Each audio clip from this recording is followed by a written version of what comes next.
اچھا اعمال میں سے سب سے پہلے ارکان کیا ہے میرے دوستوں؟ اچھے اعمال میں سے سب سے پہلے ارکان اربع ہے۔ ہر بندہ تقریباً مسلمان جو کہلاتے ہیں اپنے آپ کو میرے دوستوں زکوٰۃ تو دے دیتے ہیں کہ بھائی یہ زکوٰۃ آپ کے اوپر واجب ہے، چلو زکوٰۃ ادا کر لی۔ نماز آپ کے اوپر 5 وقت کی فرض ہے، چلو آپ نماز ادا کر لیا۔ لیکن بہت سارے لوگ تو نماز سے بھی دور ہے میرے دوستوں۔ Thanks for watching. Don't forget to like, comment, share and subscribe to Maulana Habibullah Rouhani Official. اچھا اعمال میں سے سب سے پہلے ارکان کیا ہے میرے دوستوں؟ یہ اچھے اعمال میں سے ارکان، اچھے اعمال میں سے سب سے پہلے ارکان اربع ہے۔ وہ کیا ہے؟ نماز ہے، روزہ ہے، زکوٰۃ ہے، حج ہے۔ اچھے اعمال میں سے سب سے پہلے نمبر 4 ارکان، نماز، روزہ، حج، زکوٰۃ۔ اس کی بعد جو ارکان ہیں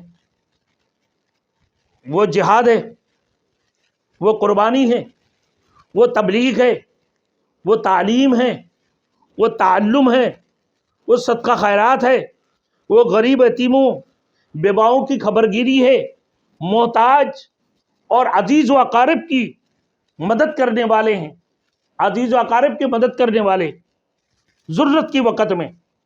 تو یہ کیا ہے میرے دوستوں؟ سب سے پہلے ارکان اربع۔ یہ تو ہر بندہ ادا کر لیتے ہیں، ہر بندہ تقریباً مسلمان جو کہلاتے ہیں اپنے آپ کو میرے دوستوں زکوٰۃ تو دے دیتے ہیں کہ بھائی یہ زکوٰۃ آپ کے اوپر واجب ہے، چلو زکوٰۃ ادا کر لی۔ نماز آپ کے اوپر 5 وقت کی فرض ہے، چلو آپ نماز ادا کر لیا۔ لیکن بہت سارے لوگ تو نماز سے بھی دور ہے میرے دوستوں، کہ اس کے اوپر اللہ نے نماز فرض قرار دی ہے لیکن وہ نماز سے بھی دور ہے، وہ زکوٰۃ سے بھی دور ہے، وہ روزہ سے بھی دور ہے، وہ حج سے بھی دور ہے۔ اب اللہ نے اس کے اوپر حج واجب، اس کے اوپر حج فرض ہو گئے۔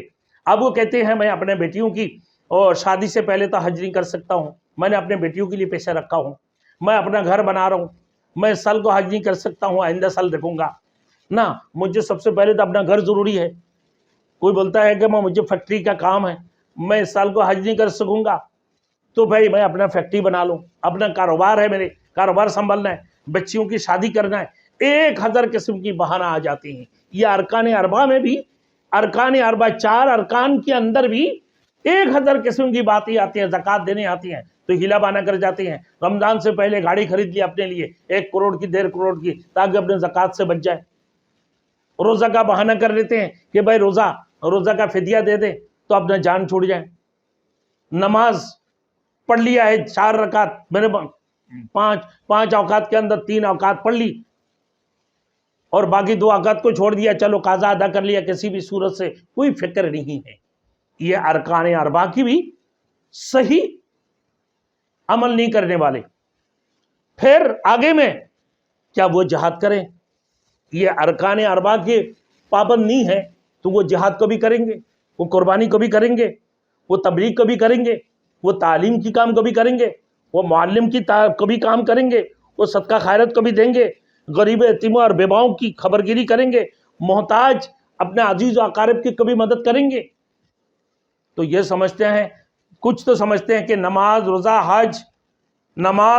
حج اور زکوٰۃ دے کر ہمارے بیڑا پار ہو جائیں گے، اور کچھ سمجھتے ہیں یہ چیز کو چھوڑ دو نا تو قربانی کر لو، تبلیغ کر لو، تعلیم کر لو، تعلم کر لو، صدقہ خیرات کر لو، بس اس سے بھی ہمارے جان چھوٹ جائیں گے۔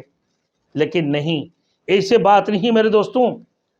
اسی طریقے سے نا یہ ایسے ہیں کہ لوگوں کے متعلق فرمایا یدخلہ جنات تجری من تحتها الانہار، کہ اللہ تعالیٰ انہیں بہشتوں میں داخل کرے گا جن کی سامنے نہری بہتی ہیں۔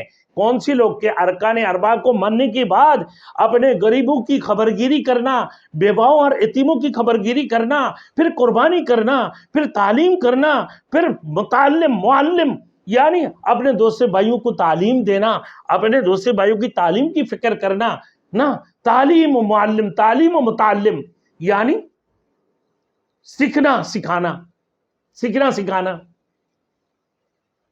قربانی کرنا، جہاد کرنا، دین کی تبلیغ کرنا، دین کی دائی بننا. تو ایسے لوگ فرمایا اللہ رب العزت نے کہ ایسے لوگوں کے لیے یدخلوہ جنات تجری من تحت الانہار، کہ اللہ تعالیٰ انہیں بہشتوں میں داخل کرے گا جن کی سامنے نہری جاری ہے، جن کی سامنے نہریں بہتے رہتی ہوں گے میرے دوستوں. خالدین فیہا ابدا، جس میں وہ لوگ ہمیشہ رہیں گے. قد احسن اللہ لہ رزقا، اللہ نے ان کے لیے بڑی بہتر روزی بنائی ہے.